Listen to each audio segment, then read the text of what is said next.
Hello, I'm Mandi McLeod. Welcome to Straight Talk, brought to you by Straight Furrow. Coming up, increasing rates of divorce and marital discord in Canadian producers is due to the inability of farm founders to create a new identity beyond the business. This is according to best-selling Canadian author and farm family business coach Elaine Froese. We ask why. Dairy farmers get an 18-month reprieve from Fonterra to finish fencing off waterways. And farm debt, we look at the latest research from MAF Policy. Joining me today is Elaine Froese, a Canadian grain farmer and farm family business coach, and Phil Journeaux, manager of the North Island regions for MAF Policy. Welcome. Thanks, Mandy. Thanks, Mandy. Welcome to New Zealand, particularly to you, Elaine. You've only just arrived. And I just wanted to ask you, Phil, you've been looking at farm debt. The issue, Mandy, is we've got a big farm debt level and it isn't going away. Aggregate debt is for agriculture is $47.5 billion.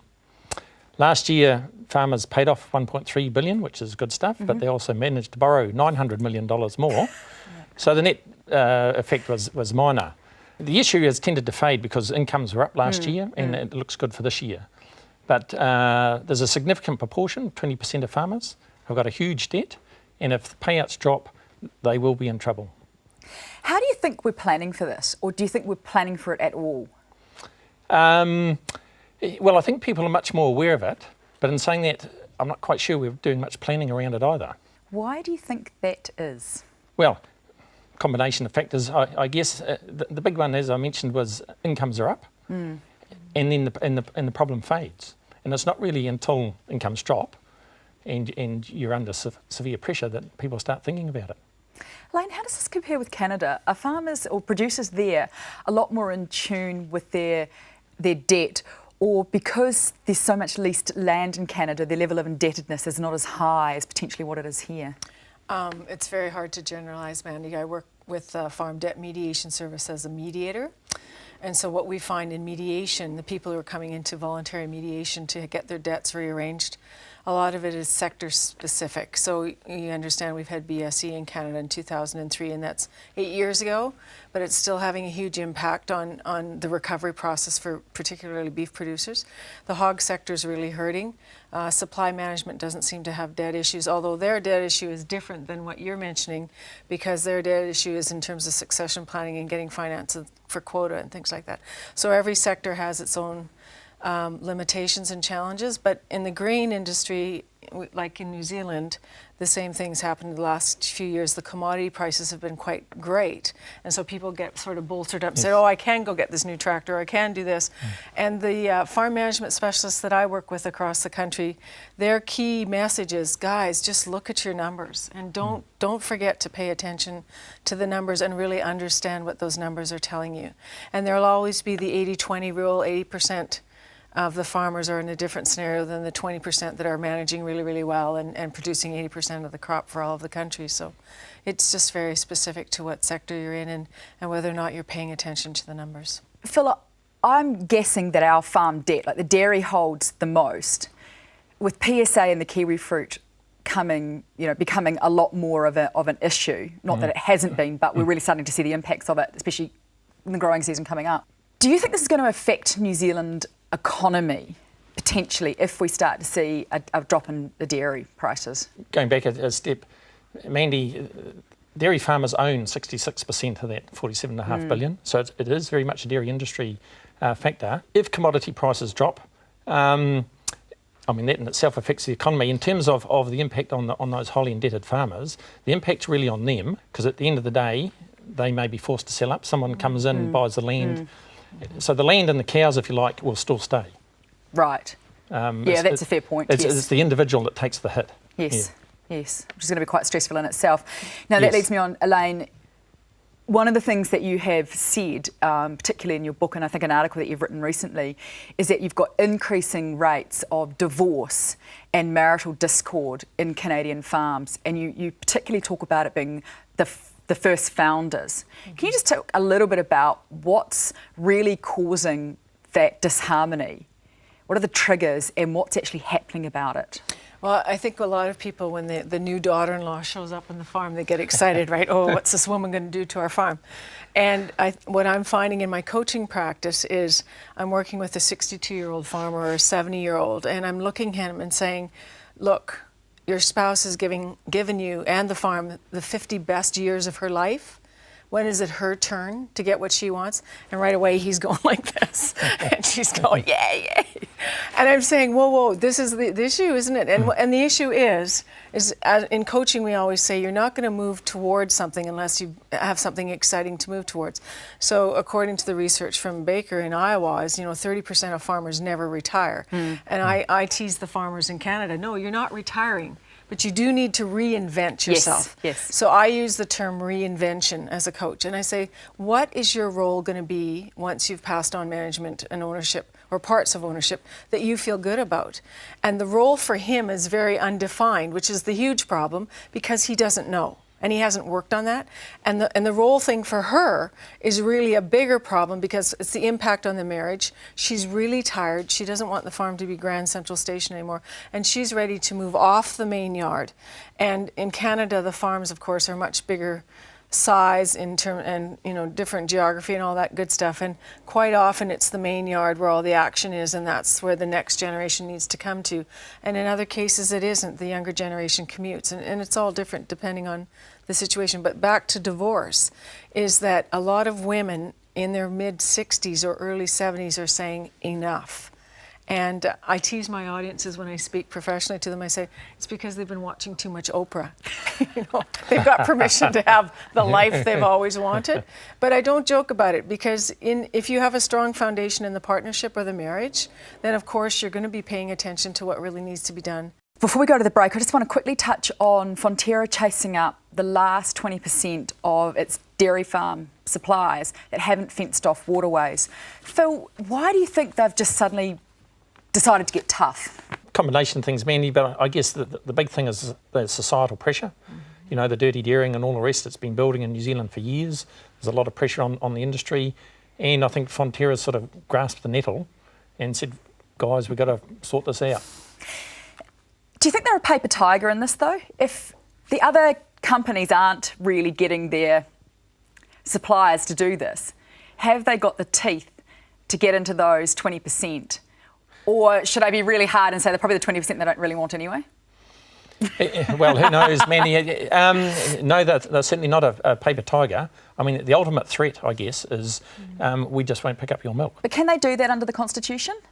Well, my understanding at this point in time is no, but you can change that. You can change the law, and it comes back to the sort of contractual relationship between Fonterra, the company, and the shareholder, in terms of the supplier, and the contract around, yes, we'll pick up your milk, but these are some of the conditions you have to meet. Elaine, do you know if that's becoming a big issue in Canada where farmers are being, I won't say forced, but coerced into fencing off waterways? Well, we like to take a different approach and be more proactive rather than reactive. And of course, there's incidents everywhere. But in Canada, we have what's called the Environmental Farm Plan. And so the government has coaxed people through subsidies of money, say, for fuel tanks or putting riparian zones around creeks and making sure that the cattle don't come right down to the creek beds and they're fenced off and there's pumping systems. And so there's some support monetarily for that to happen. And good stewardship practices are really, really key. And just because we're a vast country doesn't mean we can be foolish with our resources, and land stewardship is very important in sustainability and as well. I think part of the key there is in around the monetary contribution, which unfortunately we don't get here. Coming up after the break, the power of protein. Is this a forgotten key ingredient for muscle mass in older adults? According to research from Fonterra, it is. We ask why the Chinese are more attuned to this than most Westerners. By next year, Western Canadian farmers will be free of the wheat board's monopoly and will no longer be forced to sell their wheat and grain through the agency. What will this really mean for growers? And climate change coupled with poor farming practices has contributed to the decline in productivity of the world's farmland. This is according to a new UN report. So how will we feed the growing population? All this when we return.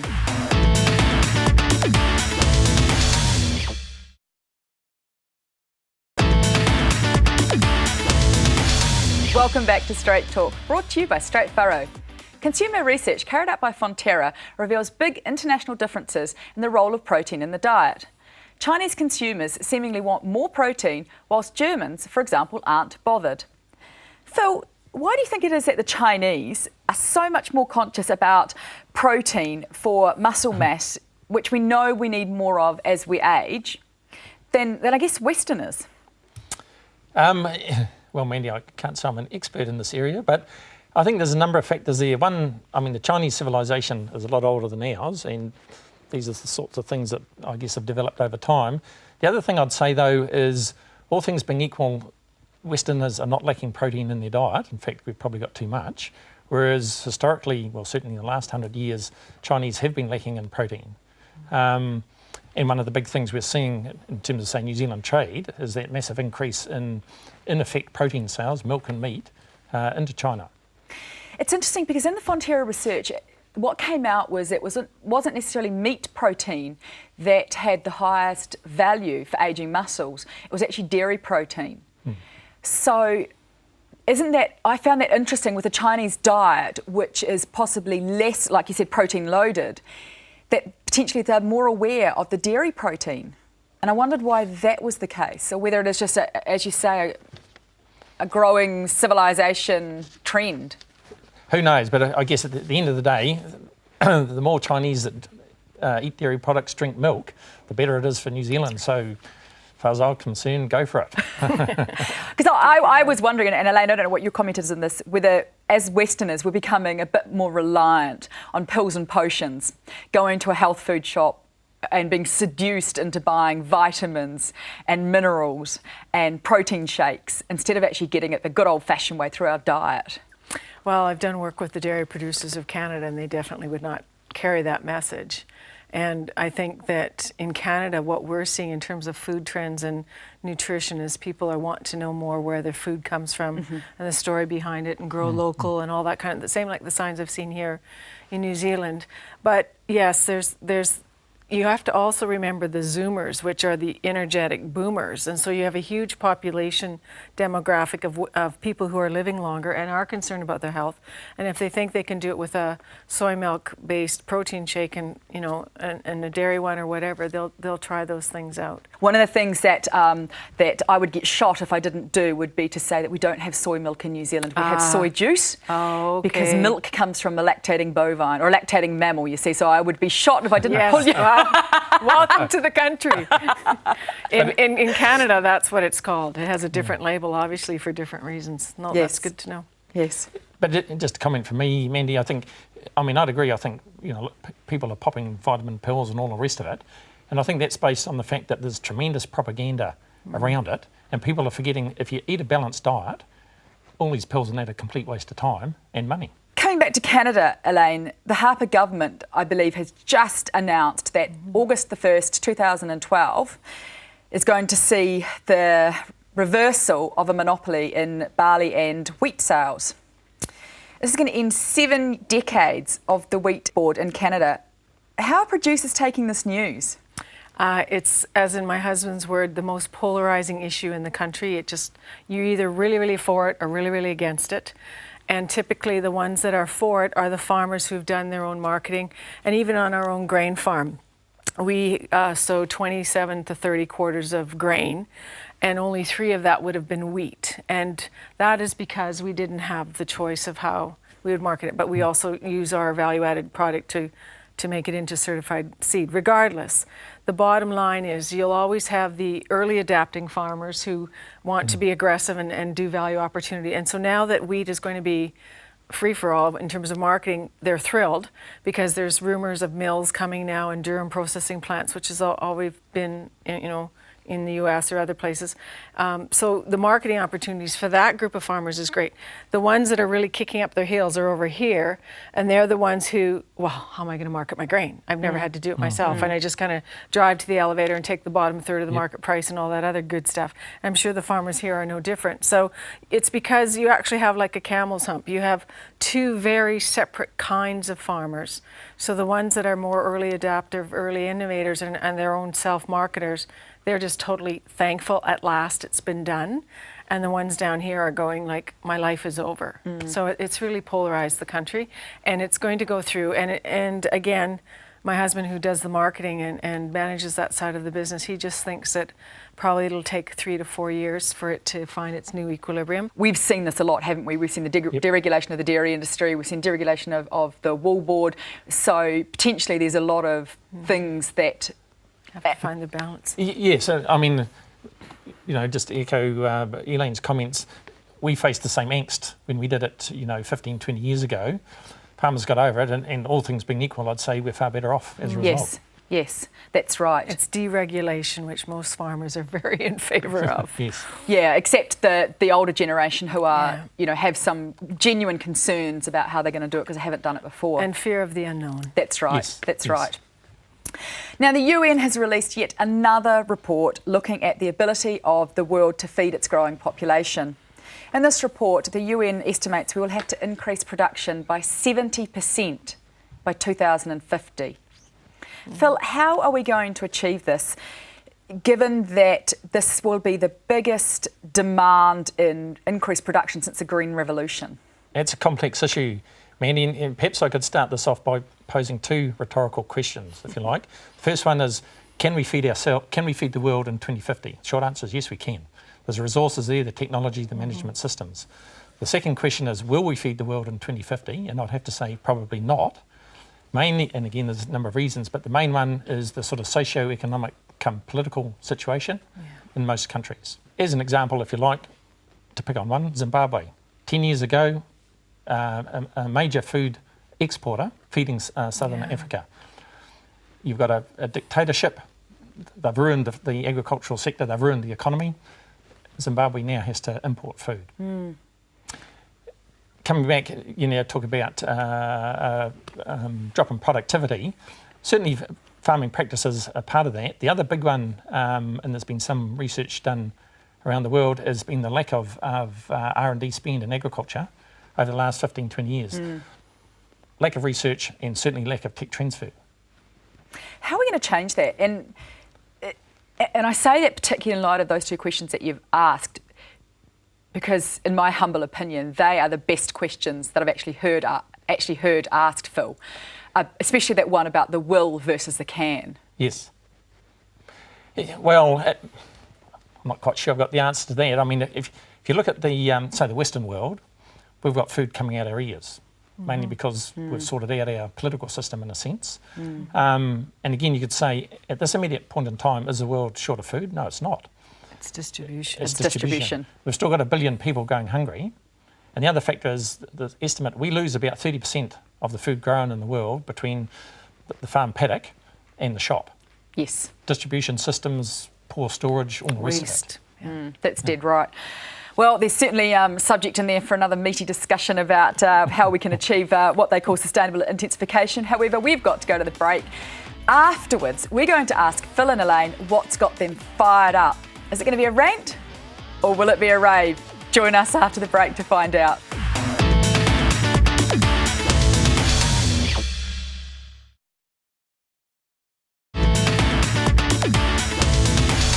Welcome back to Straight Talk, brought to you by Straight Furrow.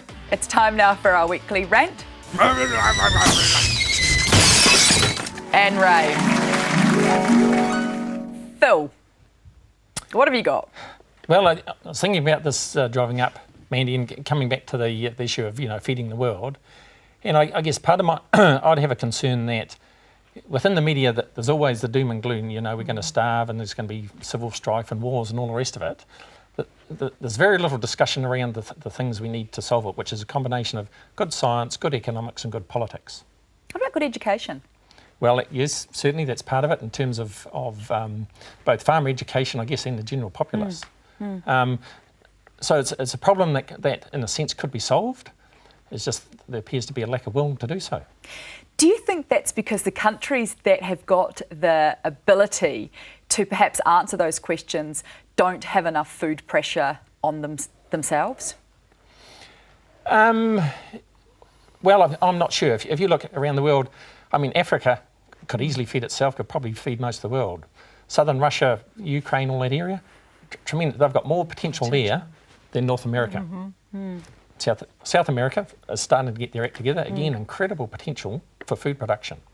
I'm not sure it's a food shortage that's driving it. It's just dumb politics.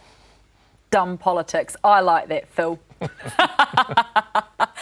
Elaine, rant or rave? Well, because this is coming up before Christmas, and my business is called the Seeds of Encouragement. I would like to encourage every farmer watching this, particularly the men, to write their wives and their daughters-in-law a Christmas letter of appreciation. And I just wrote an article on this in a paper that I write for in Canada. And lack of appreciation is something that costs you hugely on your farm in terms of human resources, in terms of succession planning, all kinds of levels. And I think the people issues are the ones that are really stymieing people in agriculture. They're great producers, they get their money in order, they can do all the good technical operational things, but it's the human resources stuff where they're really butting heads with each other. So my encouragement would be write a letter of appreciation to your spouse, to your workers, particularly if those workers are family members. And this came back to me through Country Guide magazine, and I just encourage all the viewers to Google Country Guide magazine Canada, and they can go online and read it. But in this magazine, there was an example of a family that I did actually coach, and it was the father-in-law who wrote his daughter-in-law a letter of appreciation, and that was the tipping point for her to say, yes, I want to be your team player. And it made a huge difference on that farm. And you know, it's just a nice piece of paper in a beautiful envelope under the tree. And that's what I would like to see happen to every farm family in the country. And it doesn't even cost anything, does it? Time. Oh, it does. It costs huge. The huge piece is time and intentionality. And it also means it has to come from the heart. It has to be honest and it has to be real. And I sit around for farmers and they go, oh no, Elaine's coming to the table. And I said, when's the last time you wrote your wife a love letter? And they said, oh, Elaine, I'll just buy her chocolates or I'll take her out for supper. I said, no. I said words of affirmation. You know, and I think I told you this earlier, Mark Twain said that a person can live 3 months on one good compliment. And I call it the emotional bank account of the farm. We talk about the debt and the bank accounts, but I'm working on building up those emotional bank accounts so that when the tough times come, you can still pull something out of there to be resilient. And it seems common sense, but I think the Australians have a saying, you know, common sense, uncommon practice. And that's what we need to do, just need to be intentional. So that's what, it's a combination rant and a rave. Like I want people to do it, but I also want to hear the raving results of what happens when you actually take the time to do it.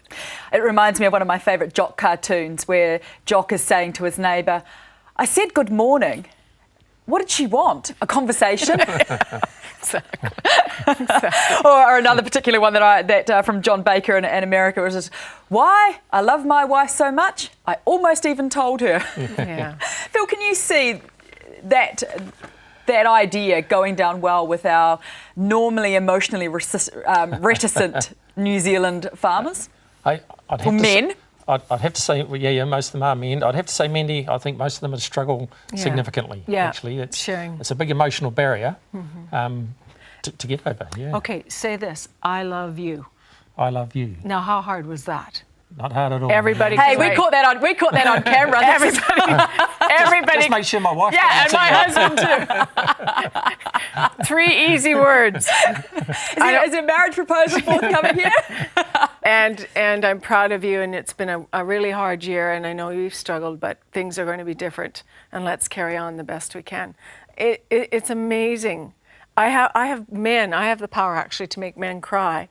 And I haven't tried it yet in New Zealand, but they tend to let down their guard with me. And because I'm a farmer also and understand what they're coming through, I just say, and now it's time.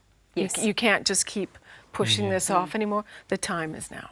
Well, I'm very pleased that you haven't exercised that right to make men cry on my show, because I would hate it if Phil suddenly burst into tears. That's good. Phil, do you actually think, because this is a topic that obviously, you know, I'm hot on, Elaine, as you know. Do you think that we actually have the words that in our vocabulary, in our I guess particularly in our agricultural vocabulary, that we actually have the words to use? In terms of expressing the sort of thing that Elaine's talking about, well, I think we do. It's probably not quite in the "I love you" type thing. It's different. But the words are there. But to me, I suspect there's a huge barrier for a lot of farmers to express that. Feel the fear and do it anyway, I say. Okay, that's a really good message. Thank you, Elaine. I appreciate you. Thank you. And you too, Phil. Thank you, Mandy. That wraps up our latest edition of Straight Talk, brought to you by Straight Furrow. And again, I'd like to thank my guests, Phil Journeaux and Elaine Froese, who we appreciate very much. Thanks to you too for watching. We also appreciate you. Remember to check out our website for all kinds of great programming at country99tv.co.nz. I love hearing from you. We'll catch you next week, and in the meantime, keep on smiling.